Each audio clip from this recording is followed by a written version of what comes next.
아, 그렇군요. 그러면 각 앱 회사들마다 회원들에게 신규로 필요한 뭐 어떤 정보성 앱을 소개해 주는 것으로 봤을 때는 어떤 타겟의 소구점이라고도 볼 수 있겠네요. 그렇죠. 아까 말씀드린 것처럼 살림살이에 관한 앱이 새로 출시가 되었는데 이건 대부분 여성 주부분들이 많이 보시겠죠. 예를 들자면 요리에 관한 앱이다, 가계부에 관한 앱이다, 또는 뜨개질에 관한 앱이다 등등 여러 가지가 있겠죠. 그렇다면 이런 회사들끼리는 서로 제휴를 간절히 원하겠죠.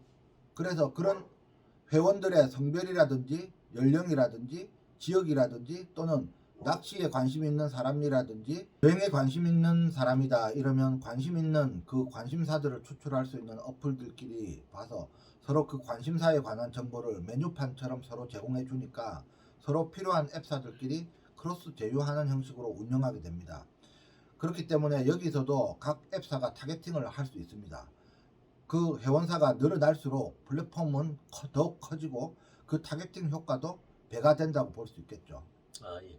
그런데 그 앱 회원들이 앱사들의 제휴에 대해서 자신의 개인정보가 노출된다든지 뭐 이런 어떤 우려가 좀 있을 수도 있을 것 같아요. 그런 부분에 대해서는 어떻게 생각하시는데요?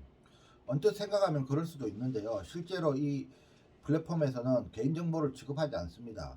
만약에 A라는 앱이 있으면 그 앱은 남자가 60%, 여자가 30% 또는 연령별로 몇 명 이런 형태로 통계화되고 추상화되어 버리기 때문에 거기서 회원가입 내용이 추상화된 것에 대해서 그 회원들이 그 앱의 가입 형식을 따라서 제대로 그 가입 절차를 마치고 가입을 완료했는가만을 체크하는 플랫폼이기 때문에 그 앱 회원들의 개인정보는 이 플랫폼에서는 실제로 알 필요도 없고 알 수도 없는 정보입니다.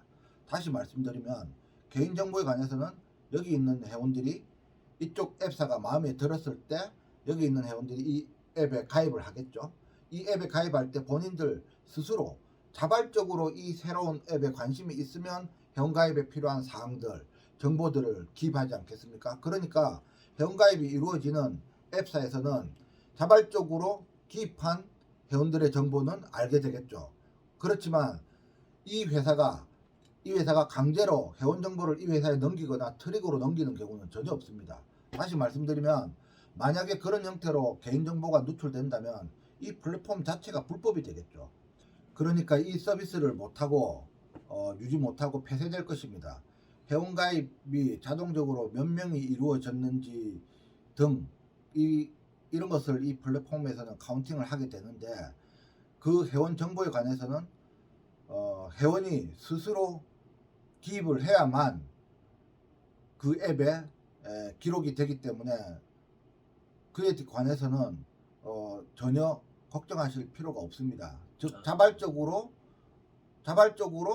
회원 가입하는 것만이 유일한 것이고 타의적인 것은 전혀 없으니까 걱정하실 필요가 없습니다. 아, 그렇군요. 그럼 일반 광고했을 때의 앱 회원으로 들어가는 거와 똑같은 절차네요. 네네. 예, 그러면 그 앱 회사에 있는 회원들이 그 광고를 싫어하는 뭐 그런 회원들도 꽤 있을 텐데요. 그런 부분은 어떨까요? 뭐 당연히 있겠죠. 저만 하더라도 모바일로 인터넷 뉴스를 보려고 하면 수많은 광고들이 올라오면서 실제로는 인터넷 서핑을 하는데 상당히 불편하거든요. 그렇기 때문에 당연히 관심을 뭐 갖게 되겠죠. 이런 불편한 부분에 대해서. 근데 여기서 아까 말씀드린 것처럼 내가 어떤 앱에 가입을 해서 그 회원으로 앱을 사용하는데 불필요한 광고가 만약에 계속 뜬다 하면 회원들로서는 앱 사용하기 상당히 불편하고 짜증이 나겠죠. 여기서는 그런 형태가 아니라 예를 들자면 낚시에 관한 앱, 예를 들자면 이 낚시 앱에 모여있는 회원들은 물고기에 대한 상식이 풍부해지는 어떤 앱이 출시되었다고 해보죠. 그러면 이 낚시 앱에 있는 사람들이 매우 궁금해 하겠죠. 그러니까 그런 형태로 예를 들면 물고기 백과사전에 관한 앱 출시라고 한다면 회원들로 봐서는 이런 앱은 없었는데 처음 보는 앱이네 하고 이 앱에 관한 뉴스를 좋아하겠죠.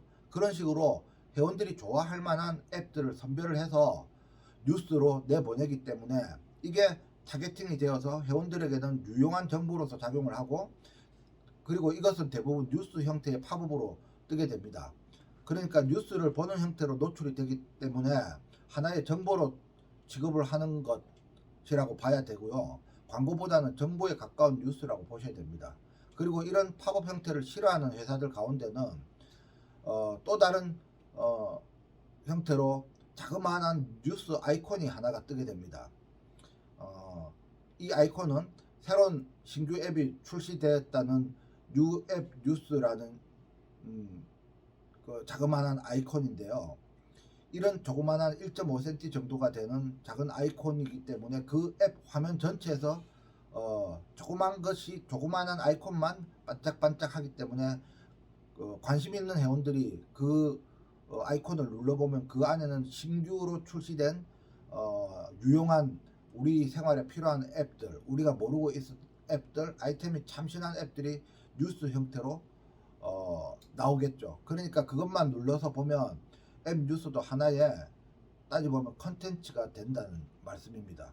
광고에 대한 느낌보다는 새로운 정보에 대한 지식 습득에 관한 느낌을 회원들이 많이 받게 됩니다. 기존에 서핑을 어렵게 했던 그런 광고 홍수와는 좀 다른 양상을 띠겠죠. 그런 광고 홍수 팝업은 없어지는 것이고요.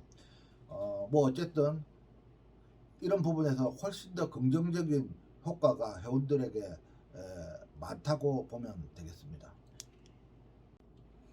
네, 근데 아까 그 말씀 들어보니까 ANS 플랫폼의 비용적인 측면이 큰 장점이 될 것 같은데요. 그 부분을 좀 더 강조해서 말씀하시는 것도 좋을 것 같습니다. 그렇죠. ANS 플랫폼의 가장 큰 장점이죠. 이 플랫폼 목적이 자금 사정이 넉넉지 않은 스타트업들을 위해서 탄생한 플랫폼이기 때문에 모토가 상생 플랫폼입니다. 그래서 우리가 새로운 앱들이 하나 둘 출시가 되어서 시장에서 자생력을 갖고 성장하기 위해서는 최소 중성 유저가 한 10만 명 정도 필요합니다. 그래야 광고 수주도 되고 수익도 발생할 수 있거든요. 그래서 보통은 그 광고비를 절약하기 위해서 앱 회사들이 마지막으로 시도하는 것이 론 리워드 광고 방식인데, 이 광고 방식도 회원 모집 비용이 아까 말씀드린 것처럼 나중에까지 남아있는 회원들을 기준으로 한다면 한 명당 최소 15,000원 정도가 소요가 됩니다. 그리고 2019년도 처음에도 말씀드린 것처럼 구글이 발표한 것을 보면요, 구글 앱이 270만 개 정도 되고요, 전 세계적으로 애플이 한 170만 개 정도 되고, 그리고 웹도 많겠죠. 그러니까 수백만 개의 앱이 전 세계에 깔려 있습니다. 그리고 앱끼리 경쟁도 매우 치열하고요. 그러다 보니까 소비자의 관심을 받는 일부 앱을 제외하고는 대부분 10만 유저 확보가 사실상 상당히 어렵습니다. 그리고 1인당 15,000원의 회원 모집 비용을 감안을 하면 최소 10만 유저를 확보하는데 15억이라는 큰 돈이 들어가는데, 15억을 신성 벤처 기업이 가지고 있거나 또는 투자를 받기는 쉽지 않겠죠. 그래서 개발비를 다 쓰고 2, 3억 쓰고 천신만고 끝에 앱을 출시를 하면은 대부분 경험 없는 개발자 출신들이 많기 때문에 이 마케팅 경험 없는 개발자 출신들이다 보니까 그게 인터넷으로 알리고 입소문 바이럴 마케팅을 하면 소문이 나서 10만 명 정도는 그저 쉽게 회원이 늘어날 줄 아는데 그게 엄청난 착각이거든요. 현실은 15억이라는 돈이 들어갑니다. 그런데 그걸 아는 순간 대부분의 벤처기업은 좌절을 합니다. 이렇게 넘어갈 수 없는 허들이 존재하는데, 그렇다고 해서 정부에서 회사마다 15억씩을 지원해 줄 수도 없고요. 그건 어떤 정권에서도 불가능합니다.